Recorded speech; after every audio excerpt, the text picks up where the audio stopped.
तो मैं यही कहना चाहूँगा कि अहले बैत पर जिस तरह जुल्म हुआ है, उनके मानने वालों पर जिस तरह जुल्म हुआ है, तो भैया मैं अगर उनकी बात नहीं करूँगा तो मैं समझता हूँ कि मैं गद्दार हो जाऊँगा। अस्सलाम वालेकुम रहमतुल्लाहि व बरकातहू। भाइयों, उम्मीद आप सभी लोग खैरियत से होंगे। भाइयों, आज भी बहुत अहम बातें करने वाला हूँ कि एक हमारे दोस्त हैं जिन्होंने एक हमें पेज भेजा है किताब का।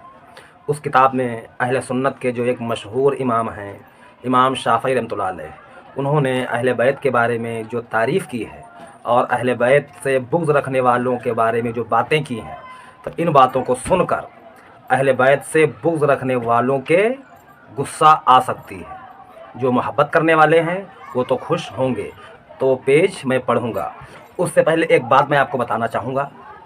एक हमारे दोस्त हैं जो उम्र में हमसे बड़े हैं। अब से तकरीबन 7 साल पहले की बात है, जब मैं बरेलवी था और वो अहले हदीस थे। तो बहुत कोशिश की उन्होंने, बहुत बातें की मुझसे, बहुत बहस मुबाहिसा हुई, क्योंकि मैं कट्टर बरेलवी था। तो उन्होंने काफ़ी ताकत लगाई, फिर आखिरकार उनकी कुछ बातें मेरी समझ में आ गई। धीरे धीरे बातें होती रहीं। फिर मैं अहले हदीस की तरफ आ गया। वो अहले हदीस ही थे। फिर रफ़ेदैन से नमाज़ पढ़ना शुरू कर दिया। फिर अहले बैत की चर्चा हम लोगों के कानों में आई। हमारे जो दोस्त हैं उन्होंने भी अहले बैत की तारीफ़ें करनी शुरू की। उन्होंने ये कहना शुरू किया कि यार, हम लोग अहले हदीस तो हैं, लेकिन अहले हदीसों में ये बात हम देख रहे हैं कि खुलफ़ाए सलासा की तो अहले हदीस के आलिम बातें कर देते हैं। जब इमाम अली रज़ी अल्लाह ताला अन्हु अलैहिस्सलाम की बात आती है तो अहले हदीस के आलिम उन बातों को गोल मोल कर जाते हैं। तो वो जो हमारे दोस्त हैं, तो उनका झुकाव भी अहले बैत ही की तरफ है। मैंने जब ये बातें सुनी और मैंने गौर किया, मैंने पता किया, फिर मैंने गौर किया कि मुसलमानों पर ऐसा भी दौर बीत चुका है कि एक ऐसा दौर था कि जब मुसलमान अहले बैत का ज़िक्र करते थे, उनकी तारीफ़ें करते थे, तो बहुत से लोगों को बहुत गुस्सा आती थी। उस वक्त जो ज़्यादातर हुक्मरान थे वो अहले बैत से बुग़्ज़ रखने वाले थे। तो भैया, जो अहले बैत से मोहब्बत रखते थे, उनसे अक़ीदत रखते थे, उनको परेशानियां उठानी पड़ती थी। बहुत से लोगों को अहले बैत की मोहब्बत की वजह से अपनी जान देनी पड़ी है। तो मैं गौर करता रहा। फिर मैंने सोचा कि यार, जब ऐसा दौर बीत चुका है कि आले नबी की तारीफ़ करने से जान देना पड़ता था उन मुसलमानों को, तो आज तो अल्लाह का लाख लाख शुक्र है कि हम ऐसे दौर में हैं कि आप अपने दिल की बात इत्मीनान से रख सकते हो। अगर आपको कोई परेशान करता है तो देश का कानून है, आप जाकर वहाँ अच्छे से शिकायत कर सकते हो कि सर, मैं ये बात कह रहा हूँ, इसलिए ये मुझसे नाराज़ हैं, मुझे परेशान कर रहे हैं। तो अल्लाह ने चाहा उसका भी इलाज हो जाएगा। बहरहाल, आज ऐसा वक्त आ चुका है कि हम अहले बैत की चाहे जितनी तारीफ़ें करें, कोई हमारी और आपकी जान लेने वाला नहीं है। सामने से, हाँ, पीछे से, धोखे से तो हमेशा से होता आया है। सामने से बात करके कोई हराने वाला नहीं है इस पूरी धरती पर। पिछली वीडियो में इसी तरह की बातों पर एक हमारे भाई ने एक शेर लिखा था कि हक बोलने से डरते थे, सोचते थे कि मार दिए जाएंगे, और मर तो वो भी गए जो हक बोल ना सके। तो भाइयों, कोई भी हो, अगर वो हक बोलने से डरता है, सोचता है कि हमको दिक्कत होगी, परेशानी होगी, तो ये मत भूलिए, जो लोग हक नहीं बोल पा रहे हैं, क्या वो 100% सुकून में हैं? क्या उनको कोई परेशानी नहीं हुई है? बिल्कुल हुई है। मौत हक बोलने वाले को भी आती है और मौत हक छुपाने वालों को भी आती है। फिर मैंने सोच लिया कि मैं जो भी थोड़ा बहुत अल्लाह के रहम करम से इल्म रखता हूँ, ज़्यादा मालूमात नहीं है, तो मैं मेन चीज़ों को पकड़ूंगा। बाकी दुनिया है, जैसे जिसका मन करे वो करे। मेरा काम है अच्छे तरीके से अपने भाइयों को बताना। कुरान पाक में आयत है, अल्लाह पाक फरमाता है कि जब मोमिन सिर्फ अल्लाह का ज़िक्र करते हैं तो कुछ ऐसे गुमराह और बदबख्त लोग हैं जिनको दिक्कत होने लगती है कि यार अल्लाह के साथ में औरों का जिक्र क्यों नहीं किया गया। उन लोगों को अल्लाह पाक ने गुमराह करार दिया है। इसी तरह शुरुआत में नबी करीम सल्लल्लाहु ताला अलैहि वसल्लम जब दावत का काम शुरू किया, फिर आपके चंद साथी हुए। फिर आपके साथी जब नबी अलैहिस्सलाम की तारीफ़ें करते थे तो कुछ कुफ़ार मक्का थे, या कहिए अक्सर कुफ़ार मक्का नबी अलैहिस्सलाम की तारीफ़ से जल जाते थे। मुसलमान नबी अलैहिस्सलाम की तारीफ़ें करते थे, उन्हीं तारीफ़ों की मीटिंग में कुफ़ार मक्का कहते थे, अमा यार आप उनकी बात करते हो, आपने लात की करामात नहीं देखी, आपने उज़्ज़ा की करामात नहीं देखी, आपने मनात को क्या समझा है। तो ये हाल हो रहा था उस वक्त। फिर नबी अलैहिस्सलाम की दावत को अल्लाह ने मजबूत किया, मुसलमानों की तादाद बढ़ी, इमाम अली अलैहिस्सलाम जवान हुए। फिर अल्लाह पाक ने नबी करीम सल्लल्लाहु ताला अलैहि वसल्लम के दिमाग में ये बात डाली कि आप अपनी बेटी का निकाह अली के साथ कीजिए। फिर नबी करीम सल्लल्लाहु ताला अलैहि वसल्लम ने अपनी बेटी का निकाह इमाम अली अलैहिस्सलाम के साथ कर दिया। अब इमाम अली की तारीफ़ें होने लगीं, उनके चर्चे होने लगे। हालांकि अफजल तो वो शुरुआत ही से थे, अल्लाह वाले शुरुआत ही से थे। जब आप जवान हुए हैं, आपका चर्चा हुआ, आपके कारनामे दुनिया ने देखा, फिर आपके बच्चे भी हुए। उन बच्चों को नबी अलैहिस्सलाम ने अपने हाथों से खिलाया, उनको चूमा, अपने कंधों पर बिठाया। दुनिया ने देखा कि इन लोगों का क्या मर्तबा है। फिर दुनिया के कुछ लोगों ने अहले बैत की तारीफ़ करना शुरू किया। अब सोचिए कि जब कुछ मुसलमानों ने अहले बैत की तारीफ़ें करना शुरू किया, तब भी बहुत से लोगों को जलन होने लगी। इसी बात पर इमाम शाफई का एक कौल है, वो मैं पढ़ के सुना रहा हूँ। ये पेज में लगाए देता हूँ, जो भाई पढ़ लेते हैं वो इसे गूगल लेंस पे ठीक से साफ करके पढ़ सकते हैं। जो भाई नहीं पढ़ पाते हैं तो मैं पढ़ रहा हूँ। रबी बिन सलमान कहते हैं, मैंने इमाम शाफई से अर्ज़ किया, यहाँ कुछ लोग ऐसे हैं जो अहले बैत की फजीलत सुनकर सब्र नहीं कर पाते, और जब कोई उनका जिक्र करना चाहे तो ये कहते हैं कि ये राफिज़ी हैं। मतलब जो लोग अहले बैत का जिक्र करना चाहें उनको उस वक्त के लोग राफिज़ी कहते थे। तो इमाम शाफई रहमतुल्लाह अलैह ने ये शेर पढ़ा। ये अरबी में है, थोड़ा महीन ज़्यादा है, तो आप लोग मिलाकर पढ़ लेना, मैं उर्दू पढ़ रहा हूँ।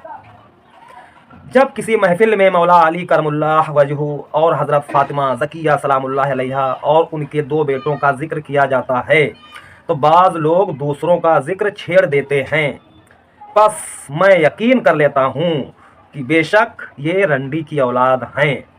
जब हज़रत मौला अली और आपके फ़र्जंदों का जिक्र किया जाता है तो कुछ लोग खसीस रवायात में मशगूल हो जाते हैं और कहते हैं, ऐ कौम, इस बात को छोड़ दो, ये राफिजियों की बातें हैं। मैं ऐसे लोगों से अल्लाह की पनाह में आता हूँ जो हज़रत फ़ातिमा सलामुल्लाह अलैहा और उनकी औलाद की मोहब्बत को रफ्ज़ ख्याल करते हैं। मैं रसूलुल्लाह सल्लल्लाहु ताला अलैहि वसल्लम की आल पर मेरे रब का दुरूद नाजिल हुआ और उन जाहिलों पर अल्लाह की लानत हो। इमाम शाफई ने इस तरह फरमाया है, जो कि अहले सुन्नत के मशहूर 4 इमामों में से एक हैं। ठीक है भैया। इमाम अबुल हसन अली अहमद वाहिदी का शेर। इमाम अबुल हसन अली बिन अहमद वाहिदी ने कहा कि अहले बैत रसूल सल्लल्लाहु ताला अलैहि वसल्लम के बारे में मेरा पुराना शेर है। अब यहाँ पर गौर करने की बात है, खैर अल्फाज थोड़ा तगड़े हैं लेकिन किताब में लिखे हैं, किताब का नाम भी है, सफ़ा नंबर भी है, जिनका कौल है उनका नाम भी है। जो भाई चाहें वो चेक कर सकते हैं। अब यहाँ पर हम अगर इस पेज को सही ना भी माने, या कोई ये कहे कि यार अहले बैत की बातें सुनकर किसके अंदर भला गुस्सा आती है, कोई नहीं चाहता है कि अहले बैत की बात ना हो। आज के बहुत से भाइयों को ये लगता है, लेकिन भाई मेरे, मैं आपको बता रहा हूँ, मेरे साथ भी कई बार इस दौर में हो चुका है। मतलब मेरे साथ हो चुका है इस दौर, क्या मैं इसी दौर में तो हूँ ही। एक देवबंद के मौलवी साहब हैं जिनसे मेरी मुलाकात होती रहती है, कभी कभी बैठक भी हो जाती है। तो जब बैठक होगी तो कुछ बातें होंगी, जो बातें करेंगे मैं सुनता रहता हूँ। फिर कभी कभी मुझे भी बोलना पड़ता है। तो मैं देख रहा हूँ कि बहुत से लोगों की बातें मौलवी साहब ने की हैं, ऐसे सहाबा की बातें की हैं, जिनकी तारीफ़ अल्लाह के नबी सल्लल्लाहु तआला अलैहि वसल्लम ने नहीं की है, उनकी तारीफ़ें मौलवी साहब कर रहे हैं। तो भाई मेरा हक़ क्या बनता है? मैं वहाँ पर इमाम अली, हसन और हुसैन अलैहिस्सलाम की बात रखूँगा और पूछूँगा कि भाई आप इनकी बातें मीटिंगों में क्यों नहीं करते हो। उनके कुछ अक़वाल मैंने पेश किए मौलवी साहब के सामने, तो मौलवी साहब ने अहले बैत की बातों को सुना और फिर हमको मोड़ने लगे कि अम्मा आपको मालूम नहीं है कि हज़रत अमीर मुआविया रज़ी अल्लाह ताला अन्हु कितने बड़े सहाबी हैं, कितना बड़ा उनका दर्जा है, कितना बड़ा एरिया उन्होंने फ़तह किया है, अपने दौर में कितना इंसाफ किया है उन्होंने। इस तरह की बातें कर करके मुझे दबाने की कोशिश की है कई बार। उनको तो यही लग रहा है कि हाँ वो बहुत पहुँचे हुए हैं, लेकिन उनको ये नहीं पता है, या फिर पता हो तो छुपा रहे हैं कि वो बड़े हों या छोटे हों, इंसाफ किया हो या ना किया हो, बड़ा इलाका मुसलमानों का फतह किया हो या ना किया हो, चलो जो भी है मैं कुछ नहीं कहता, लेकिन ये बात तो मैं जानता हूँ कि यजीद को उसके अब्बा ने ही मुकर्रर किया था, और यजीद ही के दौर में हमारे प्यारे आका हज़रत मोहम्मद मुस्तफ़ा सल्लल्लाहु तआला अलैहि वसल्लम के नवासे को शहीद किया गया, परिवार सहित, इतनी बेदर्दी के साथ। वो जालिम हुकूमत नहीं थी तो क्या थी? उस जालिम हाकिम को मुकर्रर किसने किया? ये सवाल सुन्नी हजरात हजम नहीं कर पा रहे हैं। इस सवाल का जवाब सुन्नी हजरात को ढूंढे नहीं मिल रहा है और ना मिलेगा। भैया गौर कीजिए आप लोग कि यजीद मौजूद है, जो कि सहाबी नहीं, सहाबी का लड़का कह सकते हो, है ही। और यही लोग हमारे सुन्नी हजरात में जो सहाबी का दर्जा बताते हैं कि बहुत बड़ा दर्जा है, तो इनको ये दिखाई नहीं देता है कि इमाम हुसैन अलैहिस्सलाम सहाबी रसूल भी हैं, अहले बैत भी हैं, जन्नती नौजवानों के सरदार भी हैं। उनकी मौजूदगी में जिन्होंने यजीद को हाकिम मुकर्रर कर दिया, उनकी तारीफ़ें अहले सुन्नत के अक्सर उलमा करते हैं। ये तारीफ़ बनती बिल्कुल नहीं है। पता नहीं किस मंसूबे के तहत इतनी थोक के भाव में तारीफ़ें हो रही हैं।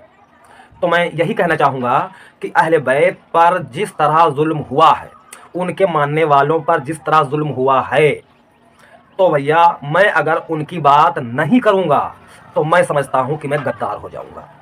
इसलिए कि जिस दौर में जान का खतरा था, फिर भी मुसलमानों ने अहले बैत की बातें, उनकी तालीम नहीं छोड़ी। आज तो यार किसी कोई ख़तरा नहीं है। अगर कोई किसी को धमकाता भी है, फ़ौरन एप्लीकेशन लिखिए, जाके थाने में दीजिए, और अल्लाह ने चाहा तो मसला बन जाएगा।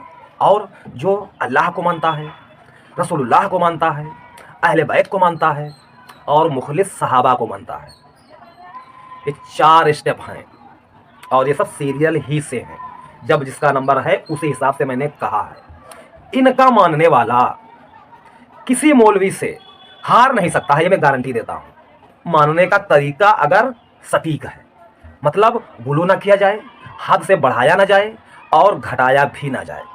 अल्लाह और रसूल सल्लल्लाहु अलैहि वसल्लम और आपकी औलाद और आप अलैहिस्सलाम के मुखलिस सहाबा, बस यही मजबूत कड़ी हैं जिसने इन चीज़ों को पकड़ लिया और अल्लाह की इबादत करता रहा, उसको कोई भी मौलवी हरा नहीं पाएगा। ये मैं समझता हूँ। अब ये बातें मैं क्यों समझता हूँ, अगर कोई मुझसे सवाल करे कि आप कितना पढ़े हो, किस मदरसे से आपने डिग्री ली है, तो भैया डिग्री को तो छोड़िए, मैं दारुल उलूम यानी मदरसों में गया ही नहीं हूँ, तो मैं क्या बताऊँ भाई क्या मुझे मिला है। लेकिन ये मैं समझता हूँ। अगर आपको इन बातों में कोई दिक्कत लग रही है तो अपना प्यारा सा कमेंट कीजिए, सवाल कीजिए। अगर इन बातों से सहमत हैं तो इन बातों को और भाइयों तक शेयर करें, ताकि और भी हमारे भाई इन बातों से आगाह हो सके। तो आज के लिए इतना ही, फिर मुलाकात होगी। अस्सलामु अलैकुम व रहमतुल्लाहि व बरकातहू।